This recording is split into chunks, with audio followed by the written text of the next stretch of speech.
In this unit, we will examine strategies for conducting a business meeting in a congregationally governed church. Conducting a business meeting in a congregationally governed church requires a structured and respectful approach, ensuring all voices are heard and decisions reflect the collective will of the congregation. Many Baptist churches utilize Robert's Rule of Order as a guide to parliamentary procedure. One should keep in mind that churches can conduct their business as they see fit. No external hierarchy tells them what they must do. However, adhering to the rules of parliamentary procedure makes the church's business meeting more transparent and orderly. Sometimes the church bylaws outline the agenda and timing of church business meetings.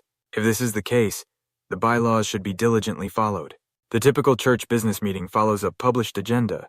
The elements of the agenda are typically welcome and prayer, approval of prior minutes, pastor's report, treasurer's report, committee reports, old business, new business, closing prayer, and adjournment. Some churches add an open forum after new business. However, this can be problematic, as it allows unplanned items to reach the church often before they are properly laid out.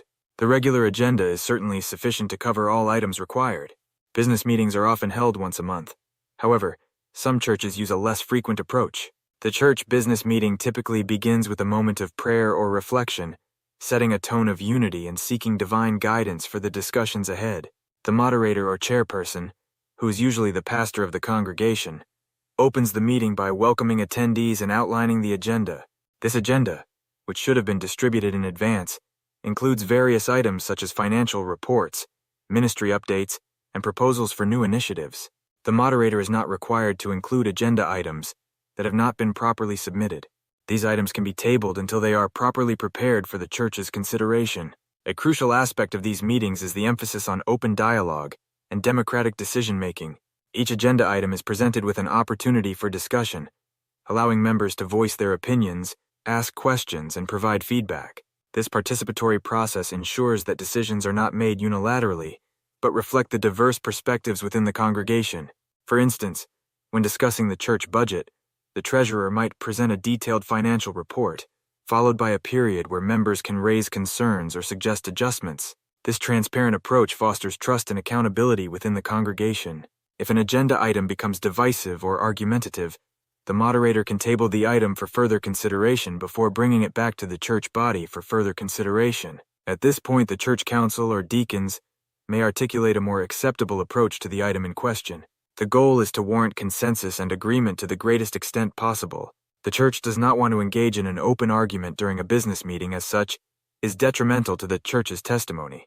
Voting on significant issues, such as the appointment of church leaders or major financial expenditures, is conducted according to the church's bylaws.